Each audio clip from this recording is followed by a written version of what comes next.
everyone, this is Paul Gale from paulgalenetwork.com, and thank you for joining me today for video game news. It is November 12th, 2021, and these are the top stories of the day. To kick things off, we have some awesome news to go over from Doug Bowser, who just recently said that in the United States, for the month of October, Nintendo moved 711,000 Nintendo Switch units, 314,000 of them being Nintendo Switch OLED model, and that Metroid Dread in the month of October, only occupying 23 days of the month from when it came out, moved 854,000 copies. That is fantastic news all around.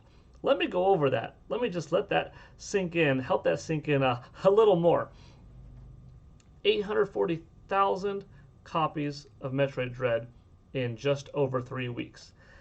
That's a franchise record for Metroid in the United States. This is not worldwide numbers, this is just US, and that's awesome. It does include digital and physical since it is coming from Doug Bowser, Nintendo of America's president, and that's really a tremendous start.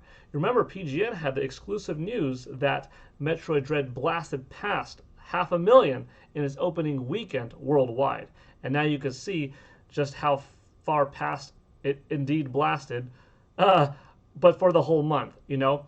In fact, if you look at the whole month, you're looking at close to 1.5 million probably in sales. The game has reported 128,000 copies as of this past weekend's end in Japan, just physical, 128,000. If you combine digital and physical in Japan, you're probably at around 180,000 now, maybe somewhere in the neighborhood of 170,000 for the month of October, right? 170,000 plus 854, you're already past 1 million. You add up Europe, Canada, South America, Australia, other territories, and you can really see that, just in October, Metroid Dread probably is somewhere in the 1.6 million range. Right now, I wouldn't be surprised if, we're at 35 days of Metroid Dread being out. If I had a guess, I would say it's getting very close to 2 million. Maybe 1.85 on the high end, something like that. But the game is doing really well. It is quickly becoming the best-selling Metroid game of all time, 2D or 3D, and in every territory. The demo came out a few weeks after it launched. Positive word of mouth is, live and strong on the internet. Everyone is enjoying the game. It's reviewing well critically. And this is all before the holiday push. Black Friday's coming up. Christmas, Kwanzaa, Hanukkah's coming up. We just had Diwali. As we approach the holiday season, the game is going to sell even more and more to new Nintendo Switch owners, to old owners that play the demo, enjoyed it. If people needed more incentive, you're going to have sales on titles, buy two, get one frees, and all that kind of stuff. Yeah, this game very well could hit 3 million by December 31st, which would be very impressive. I have no doubt that it's going to blast way past 3 million lifetime. I'm personally hoping for 7. That would be tremendous, but I do think it will clear 5. 5.5 seems pretty safe territory for Metroid Dread lifetime. We're not even in the discussion of an eventual player's choice drop, where the game will no doubt at some point have a lower price tag. Whether it's a permanent price tag like player's choice, where Nintendo has dropped, games to a new lower price of $30 or $20 forever at that point moving forward, or is just one of those seasonal games where, kind of like a Legend of Zelda Breath of the Wild or Super Smash Bros. Ultimate, coming up on Black Friday, it drops from 60 to 40 and then it moves back up after a few weeks. It will be a game that eventually goes on sale, eShop, and in stores. It's just going to keep climbing and climbing. It's a given. So I'm very proud of Metroid Dread. You remember, you heard it here first. Opening weekend was over 500,000. That's fantastic. We didn't know exactly how much passed, but my interpretation of what was told to me was that well past 500,000, right? So maybe in that 900,000 category. Now we know for sure, though, $854 just in US for the month of October. And like I said, just US and Japan, if you take their 170,000 or so, you're already past 1 million, not counting all the other countries. So I'm just hyped up on Metroid. I can't help but be proud of it. I love the game. It's one of my favorite franchises. You see me often talk about Samus Aran. There you go. I got my statue right there in the background from First Four Figures. I love the character, so to me, it means a lot seeing it succeed. And speaking of successful things, like I said earlier, I have to elaborate on the sales of the Nintendo Switch OLED model. 314,000 just United States, just for the month of October. It also came out on October 8th, so that's 23 days of sales, almost a third of a million. You also might remember that in the same video where I mentioned Metroid Dread's sales, I reported exclusive news that Nintendo pretty much shipped and sold almost all of that shipment, 600,000 units of specifically the Nintendo Switch OLED model worldwide in that opening weekend. So, close to 600,000 shipped, close to 600,000 sold. Whatever was shipped was essentially sold through. Now you can see 314 just in the United States, although that is for the entire month of October. And then, when you add up Japan and you add up Europe, you're looking at the system probably having somewhere around 800,000 units of stock available for the month of October. That's just kind of a guess on my end. It could be higher, but the system's hot. It's great. That 314 makes up a big chunk, by the way, of the overall 711,000 for Nintendo Switch in the month of October. Almost half. This is terrific news. Like I mentioned before, too, in the previous month's NPD specific charts, which we are going to get to October's charts in just a moment. Nintendo Switch had the throne of 33 consecutive months at number 1. Then it became number 2 in the United States for the month of September. And then now, you're about to find out, spoiler, it's back to number 1 for the month of October. It could have still had number 2. It could have still had number 1 if Nintendo probably had a temporary price drop of the Nintendo Switch. If they cared. They don't care about the record, though, right?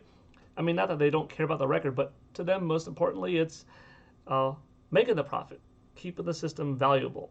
It will have its sale come Black Friday. It will have its bundle pack-in where they're giving you Mario Kart 8 Deluxe for free as extra incentive, as giving you a couple of months of Nintendo Switch Online. But if they really wanted to chase that record and hold it, they could have made it to month 34 in September if they had for like 1 week on Nintendo's anniversary month, on that anniversary week. September 13th through 21st.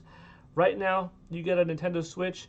It's temporarily reduced to $250 just for this week. Nintendo Switch Lite, just for this week, $170, and then back, 7 or 8 day time frame. Because people still bought enough Nintendo Switches in the month of September to make it the number 2 best-selling system of the month. PS5 was number 1. But, you had some people wait because OLED was coming out on October 8th. They wanted to chase the record, keep it going, I should say. Temporary price drop probably would have been enough to tip it over, make it number 1. As you'll see in a moment, October, it's number 1 again. And then that brings me to another point of discussion. I actually spoke with Matt Piscatella, whom I'm going to reference in a moment, on Twitter regarding what system has had the most amount of overall number 1 positionings in the United States. So we know that Nintendo Switch has the most amount of consecutive months at number 1, 33.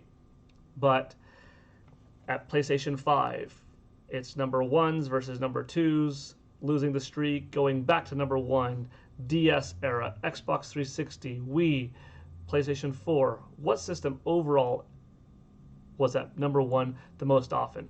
And I specified to him if he could break it down, console home at number 1, while a handheld was specifically at 2 or a handheld console at 1, would you break it down into console home versus console handheld? Or what if a console handheld was at number 1, but in terms of handhelds, it's up here, but a home console is above or below? And he just said basically one console at number 1, whether it's a portable console or a home console, that would be the number that would be, given. Because in reality, every console, whether it's portable or home-based, TV-based, it is competing in the same market.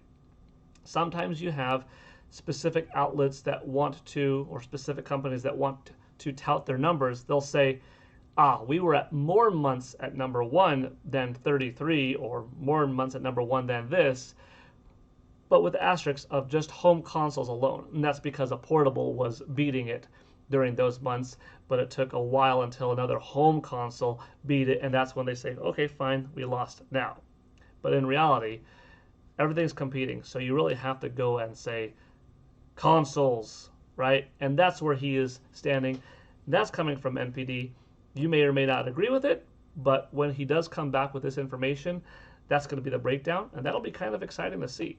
Because here we go, Nintendo Switch at number 1 again in October, and here are the charts. October 2021 US NPD thread. By the way, if that was a little bit confusing, sorry, there's a lot of terminology that I throw out there, so hopefully you all followed that.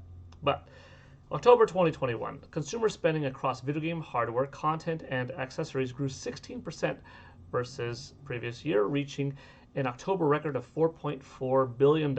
Year to date, consumer spending reached $46.7 billion, gaining 12% when compared to the same period in 2020.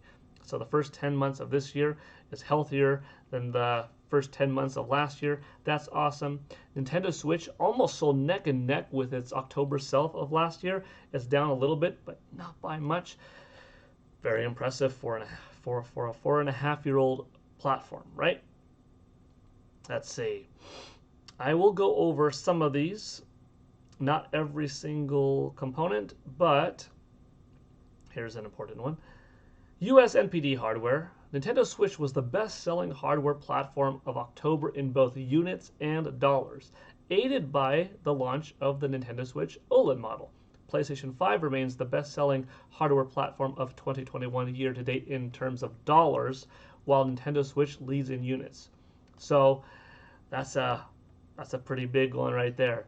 US NPD software, Far Cry 6 debuted as October's best-selling game, instantly becoming the 8th best-selling game of 2021 to date.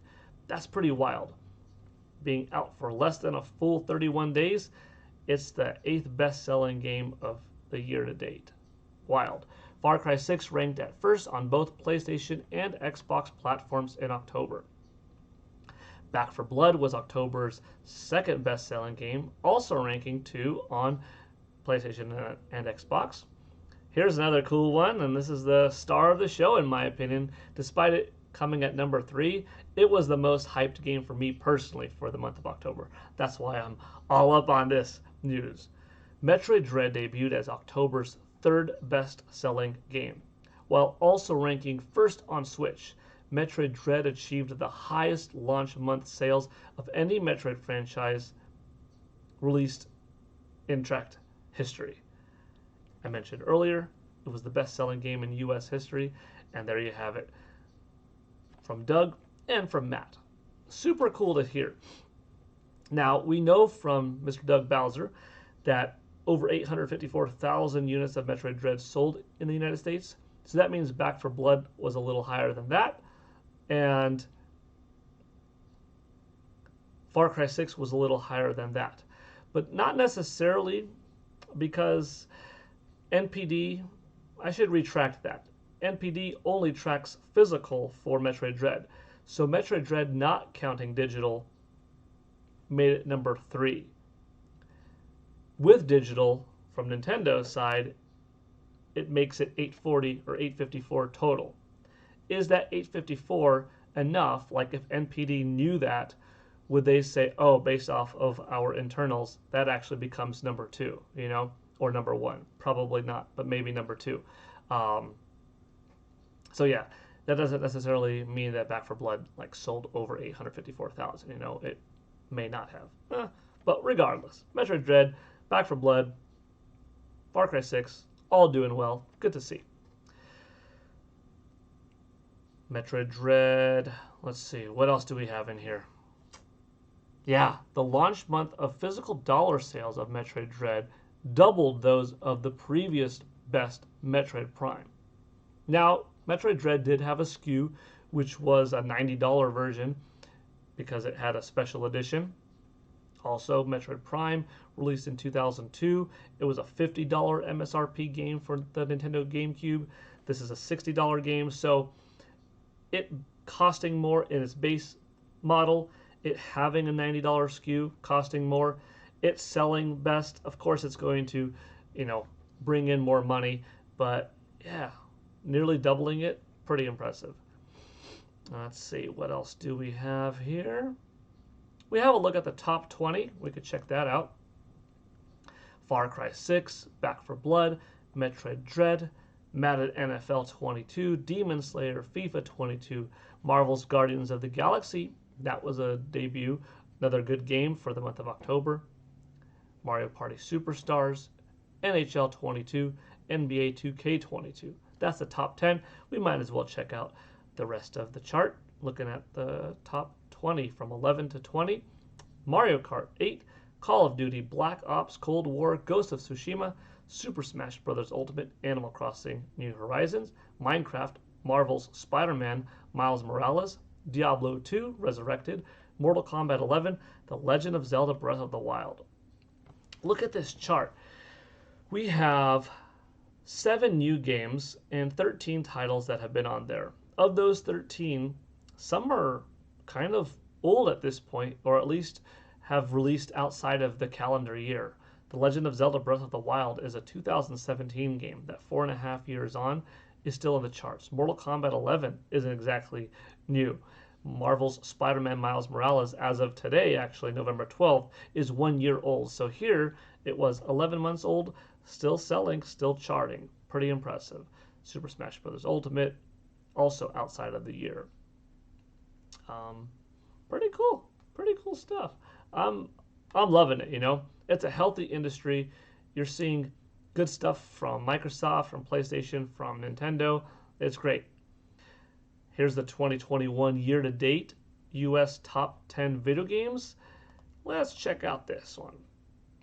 At 1 is Call of Duty Black Ops Cold War. At 2 is Madden NFL 22. MLB The Show 21 is at number 3. Resident Evil Village at 4. Super Mario 3D World at 5. Marvel's Spider-Man Miles Morales at 6. Mario Kart 8 Deluxe at 7. Far Cry 6 at 8. Minecraft at 9. And Assassin's Creed Valhalla at 10. Pretty solid list. A lot of these games are new, but there's a fair amount of older titles as well. You're looking at Minecraft and Assassin's Creed, Mario Kart, Marvel's Spider-Man, Miles Morales, all games that released outside of 2021. So it's a decent split between those two. If we look at, this might be the last one that we check out. This is for the 12 months ending October 2021. So this is from November 1st, 2020 till October 31st, 2021. Call of Duty Black Ops Cold War, followed by Assassin's Creed Valhalla, Marvel's Spider-Man Miles Morales, Madden NFL 22, Mario Kart 8 Deluxe, Animal Crossing New Horizons, Madden NFL 21. Crazy to see Madden on there twice. Minecraft, MLB The Show 21, and Resident Evil Village. Pretty solid list there as well. Anything else specific? Yeah, there we go into individual hardware platforms. The Xbox Elite Series 2 wireless controller was the best-selling accessory of October, while the PS5 DualSense wireless controller White remains the best-selling accessory of the year. That's pretty interesting too. And yeah, that's it on that. Like I said, you could follow Matt Piscatella on Twitter. I mentioned to him today too, actually, I used to, in the 90s as a teenager, before I began working in the video game industry, I used to call NPD monthly. I used to call their phone number up and try to find out any kind of sales data that I could. now having such easy access on Twitter and somebody as approachable and as cool as Matt to talk to on the sales is just awesome. Like, it's come full circle. My once niche um, hobby, passion that wasn't really realized by other friends, like who cares about sales, for me, now it's full blown. It has worldwide appeal, and you get to talk about it and have fun with others, and I get to make cool videos and stuff. It's an awesome time to be alive and to be a gamer. It was thanks to NPD Charts and Famitsu and Media Create Charts back in the day as well that I really got into. Not all thanks to, but a good portion of that helped me dive into the world of statistics in my university days. So, it was thanks to my number crunching obsession and love of video games from NPD and such that kind of helped get me more into statistics and numbers. So it's pretty awesome to see things move like that. All right, next up, some non sales talk for a bit. Well, kind of. Something is on sale, but not in a video game hardware, software sales specific kind of way. Gucci announced a partnership with Xbox to bring us a $10,000 high-end Xbox branded Gucci bag. Let's check this thing out. Xbox and Gucci's first collaboration takes the house's beginnings in the world of sports and leisure to the next level with 100 numbered Xbox Series X consoles reimagined through archival details. Available on November 17th. That's dropping in 5 more days. Next Wednesday, you can check this out. You can see the 2 customized Xbox wireless controllers that you get. You got that blue and red stripe on it. All right. Got the Xbox bag, Gucci symbols all over, printed here, an actual Xbox Series X console with the Gucci logo all throughout, laser cut monogram motif, an evolution of the original Gucci rhombi design from the 30s. The GG pattern becomes a wordplay, not only representing Gucci's initials, but also the gaming phrase, good game. Cool. There you go. Some games in the background. Symbols evolve. A calling card of the house. GG enters the world of esports with Xbox and good game prints. The design defines a hard carry case with blue and red stripes, recalling vintage luggage and a subtle reference to the house's origins. So actually, I said no software or hardware talk for a moment, but still gaming related. Actually, it is still hardware related because not only are you getting a bag, you are getting a console itself. What do you think of this? Is this for you? I would be very curious if somebody said, yes, I'm getting it, because as crazy, wild, and as exclusive as this is, and something that's probably going to be a collector's item, I could say confidently that I will not be buying it myself. But I do recognize high fashion, and I do recognize the world of wow, kind of wild and crazy and unexpected, and it definitely holds a market. There is a market. There are plenty of talking points around it, and I'm confident that all 100 will sell out to the right people. Pretty cool, though, overall. Kind of crazy, kind of wild, but kind of fun also. Okay, now back to the typical video game hardware sales. It is Friday morning, so these are the Famitsu sales charts for week 45 in Japan, occupying that November 1st through November 7th timeframe.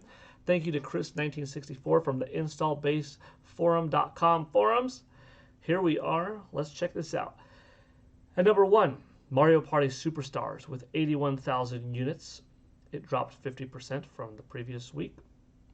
At number 2, the PS4 version of Call of Duty Vanguard with 28,000 debut. Pretty low for a Call of Duty in Japan. At 3 is Danganronpa Decadence for Nintendo Switch with 20,000. At 4 is Ring Fit Adventure with a tremendous 286% growth from the previous week, selling 13,000 copies. At 5 is the PlayStation 5 version of Call of Duty Vanguard with 12,000. If you combine the two, you're looking at 41,000 for the PS4 and PS5 versions of Call of Duty.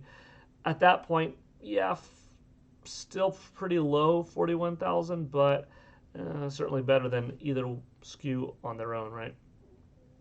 At 6 is the Nintendo Switch Fortnite Minty Legends pack with 12,000.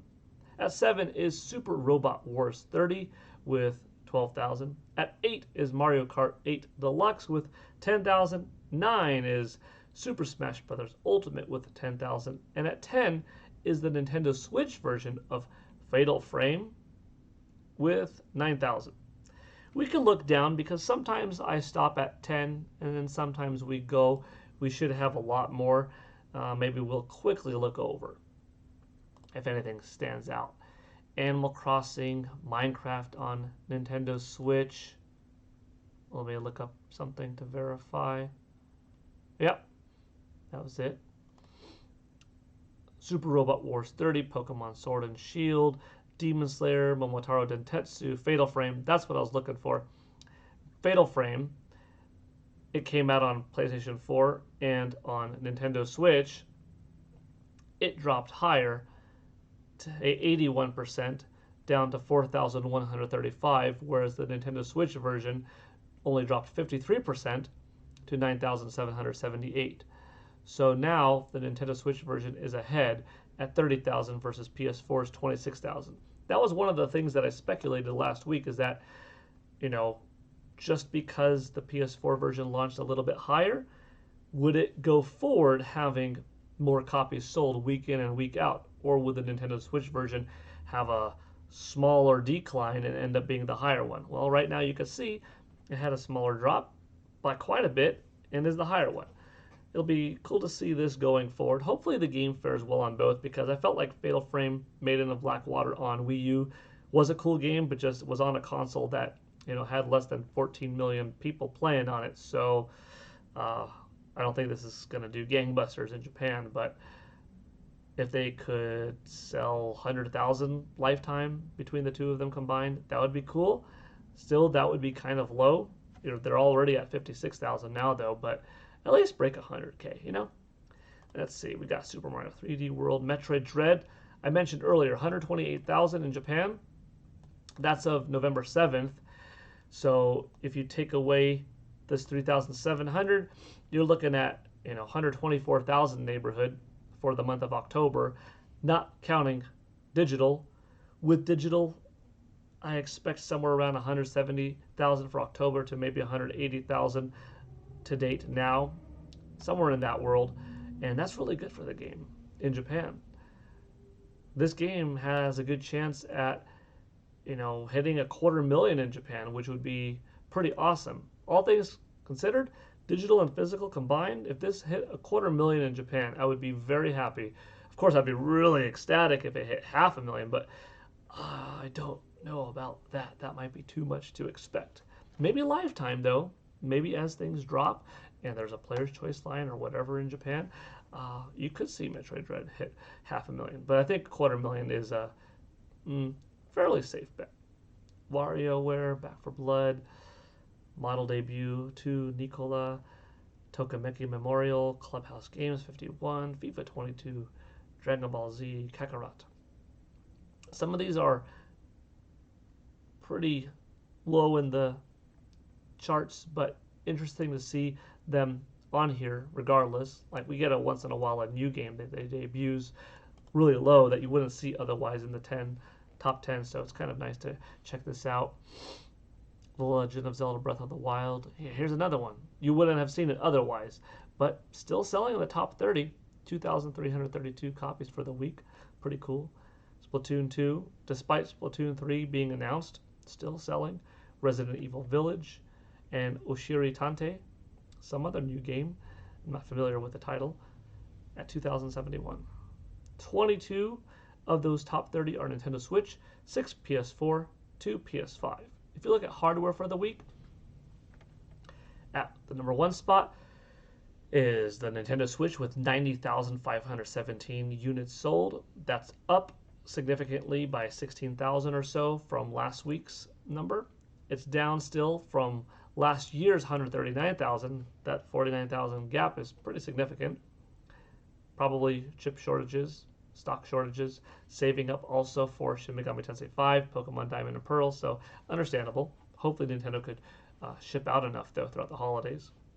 PS5 at 2 with 10,120. That's down quite a bit from last week's 24,000. Xbox Series at 2,593, almost neck and neck with last week's 2,862. PS4 at 709, that's down. 3DS 433, that's up. Pretty cool to see the hardware side of things, as always, in my opinion. If you look at the breakdown here a little bit further, PS5 physical is leading the digital. Xbox Series, its digital beat the physical. And Nintendo Switch, OLED had 21,000. Lite had 23,000. Base model had 45,000. The OLED model alone right now is at 284,000 in Japan. You take away this 21,000, and that tells you that for the month of October, the OLED model in Japan did about 263,000 for its 23-day debut. You combine that 260,000 plus what Doug Bowser reported on, that Nintendo Switch OLED model moved over 300,000 in the United States in the month of October, 310, another 260, looking at 570, and you assume that the rest of the world's somewhere around that 300 range, and yeah, Nintendo Switch OLED model shipping around 800,000 in the month of October sounds about right. By now, maybe we're close to 1 million worldwide. That's a little speculation though. But overall, it looks like it's selling very well. I'm very happy. I'm excited for the month of November. I'm excited to play this today. I picked up Shin Megami Tensei 5. That's what it looks like if you unfold it. Actually, I could just unfold this one copy and show you. That's the inside. Pretty cool. And that's the back. Pretty slick. I'm looking forward to playing this. I've been waiting for this one for a while. That's my most anticipated game of the month, probably. Pokemon Diamond and Pearl, also going to be exciting. Call of Duty Vanguard. I haven't played it yet, but that should also be a fun one to hop into at some point. Forza Horizon 5 has been good. I'm playing that on Xbox Game Pass Ultimate. I'm going through Guardians of the Galaxy. Overall, pretty healthy last couple of months of gaming. Of course, Metroid Dread at this point is still my game of the year.